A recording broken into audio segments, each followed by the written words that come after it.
Dan pemirsa, kita juga akan bergabung bersama dengan Berton Suar Pelita Panjaitan, PLT Kapus Datinkom BNPB untuk mengonfirmasi terkait dengan dampak gempa. Selamat pagi Pak Berton. Mas. Baik, Pak Berton boleh minta tolong di-unmute audionya? Sudah. Unmute maksudnya? Ya, sudah tersambung bersama kami. Pak Berton, ini langsung saja tadi BMKG dalam rilisnya menyatakan bahwa potensi tsunami ini dinyatakan berakhir, tapi bisa digambarkan Pak, bagaimana sebenarnya situasi penanganan terkini di sejumlah wilayah terdampak saat ini Pak? Ya, terima kasih. Saat ini tetap masih berlangsung untuk melakukan penanganan warga kita yang memang ada di bawah reruntuhan oleh tim Basarnas, TNI dan Polri, dan ini masih tetap akan berlangsung hingga nanti beberapa waktu ke depan, sehingga kita akan memperoleh data-data seberapa banyak yang korban ataupun menyelamatkan warga yang sedang tertimpa di reruntuhan. Kami belum memperoleh informasi yang pasti, Pak. Oke, tapi Pak, sejauh ini kami ingin samakan data tadi. Basarnas mengatakan bahwa di Kabupaten Sika ada 2 orang yang mengalami luka dan 1 yang meninggal dunia. Apakah informasi tersebut sama yang diterima oleh BNPB atau mungkin ada perubahan lagi, Pak? Kami masih belum menerima secara resmi sebenarnya dari daerah jumlah yang meninggal tersebut. Ini yang masih kami bekerja karena memang hubungan telepon juga dan pejabat maupun petugasnya juga masih bekerja di lapangan. Pak, kita lihat bahwa di visual saat ini ditayangkan sejumlah gedung ini mengalami reruntuhan begitu Pak, baik itu dinding atau bahkan sebagian besar dari gedungnya itu sendiri Pak. Jadi yang menjadi fokus dari BNPB sendiri terkait dengan evakuasi atau pembersihan ini apa Pak? Ya, tentu langkah pertama yang kita pastikan itu adalah menyelamatkan nyawa warga. Itu menjadi langkah yang utama dan pertama kita lakukan. Jadi setelah ini nanti di samping itu kita juga melakukan kaji cepat seperti apa besarnya masalah sehingga kita juga begitu tahu masalahnya seberapa besar, kita juga akan mengetahui bagaimana strategi untuk mengatasi masalah-masalah yang ada. Seberapa besar bantuan yang perlu kita kerahkan untuk membantu korban maupun pemerintah daerah. Hari ini Pak Berton, rencananya ya, untuk wilayahnya sendiri Pak, wilayah mana yang dirasa paling membutuhkan penanganan yang paling segera begitu atau urgensinya tinggi Pak saat ini Pak? Nah, kita masih baru mendapat informasi bahwa di beberapa kabupaten seperti Kota Embai, kemudian Ngada itu potensi besarnya kegempaan itu dirasakan 7 mmi, artinya tingkat kegoyangannya sangat tinggi. Ini kita prediksi atau kita antisipasi bahwa ini akan mengalami dampak yang besar, tapi kami belum mendapatkan data yang sepenuhnya. Kami masih memperoleh data tingkat kegempaannya dan juga berada di kota lain seperti Sika, Kabupaten Sika dan beberapa daerah yang lain. Ini yang menjadi pusat perhatian. Kami baru saja bicara dengan BPBD provinsi sebenarnya. Mereka masih menyebarkan seluruh personelnya untuk ke beberapa daerah ini untuk melihat situasi, dan dari situ nanti kita akan berusaha untuk mendapatkan informasi-informasi yang update terkait kerusakan maupun korban. Baik, Pak Berton bicara soal kerusakan, tadi wawancara saya dengan Kepala Kantor Basarnas Maumere menyatakan ada sejumlah akses yang terputus, misalnya dari Maumere menuju ND.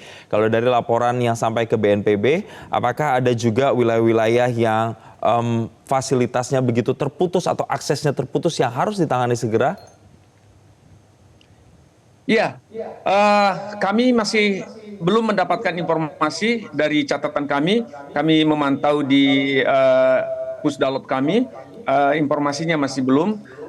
Ini mungkin informasi dari masyarakat, tapi secara resmi dari pemerintah masih belum kami peroleh, dari pemerintah daerah. Jadi Pak, langkah terkininya yang dikoordinasikan atau disinergikan bersama dengan pemerintah daerah dan juga BNPB serta stakeholder terkait ini seperti apa Pak? Ya, tentu seperti yang kami katakan tadi, untuk penyelamatan korban itu yang terutama. Kemudian melakukan repeat assessment atau penilaian-penilaian.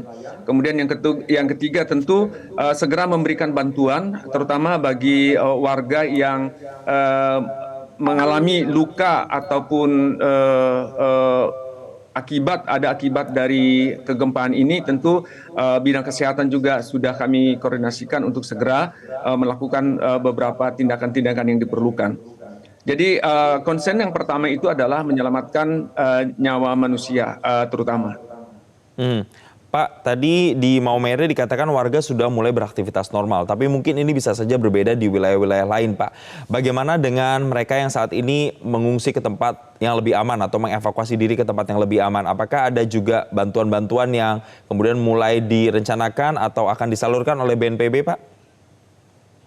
Ketika nantinya memang terjadi evakuasi warga, ini tentu akan menjadi perhatian kita untuk memberikan bantuan. Tapi bagi tadi jelas dari BMKG menyampaikan bahwa uh, tsunami sudah berakhir, tapi perlu kita waspadai adanya kegempaan susulan.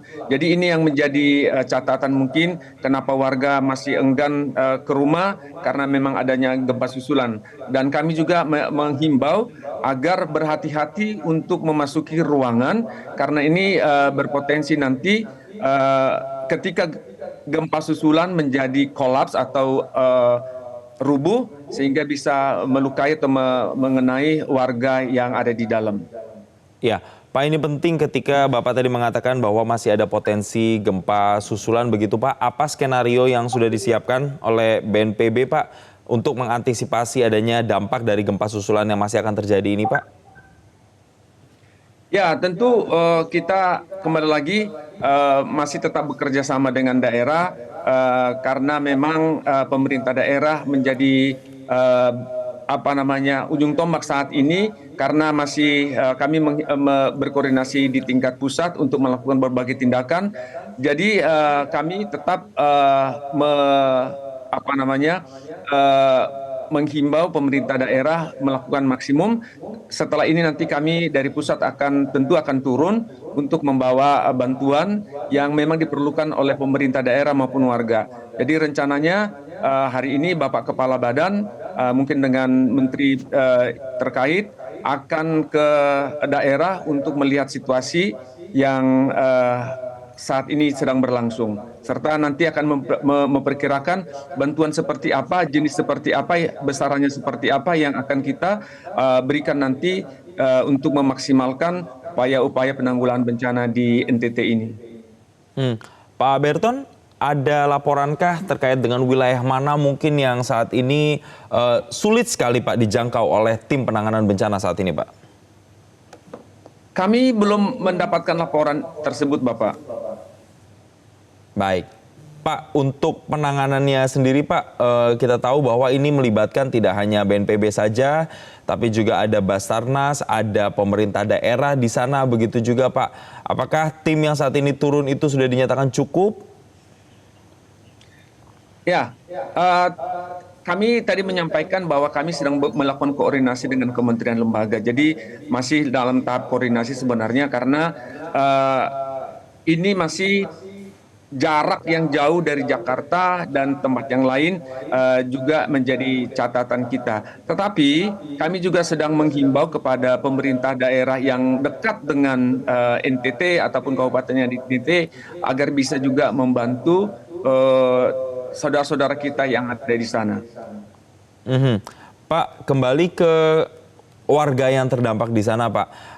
Tadi kami melihat di visual ada warga yang kemudian sudah mengamankan diri ke satu lokasi tertentu, misalnya lokasi yang lebih tinggi. Apakah mungkin nanti di sana juga dibangun tenda khusus oleh BNPB atau tempat penampungan sementara Pak, rencananya Pak?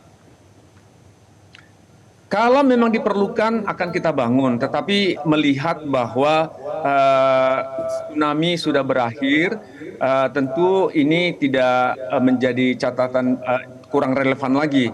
Namun ketika ada gempa susulan atau hal-hal yang memang perlu kita bantu, misalnya ketika ada orang tua, ada anak-anak yang sulit untuk berlari ketika ada potensi tsunami baru misalnya ini, tentu kita akan perlu melakukan upaya-upaya untuk agar mereka bisa safe di tempat yang aman.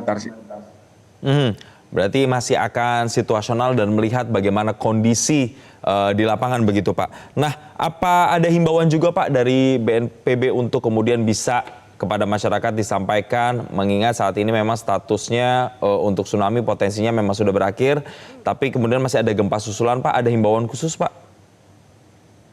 Ya, mengingat adanya gempa susulan, saat ini baru kami dapat informasi gempa susulannya lumayan besar, ada sampai 6,2 tadi, dan gempa susulan yang lain.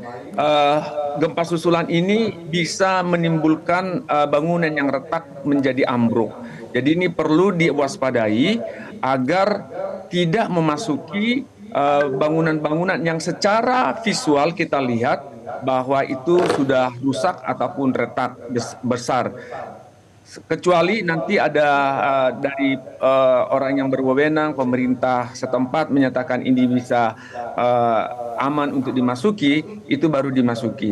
Namun demikian juga tidak perlu panik yang berlebihan. Silakan berada saat ini di lokasi yang aman dan waspadai tadi hoax jangan sampai menjadi membuat kita lebih panik, dan warga tolong jangan membuat berita-berita yang tidak benar, percayai berita-berita yang bersumber dari pemerintah. Baik, kita harapkan tentunya langkah-langkah yang dilakukan oleh BNPB dan tim terkait ini benar-benar langsung bisa menjangkau warga yang terdampak. Terima kasih Pak Berton Suar Pelita Panjaitan telah bergabung bersama kami di Breaking News Metro TV. Jelajahi cara baru mendapatkan informasi. Download Metro TV Extend sekarang.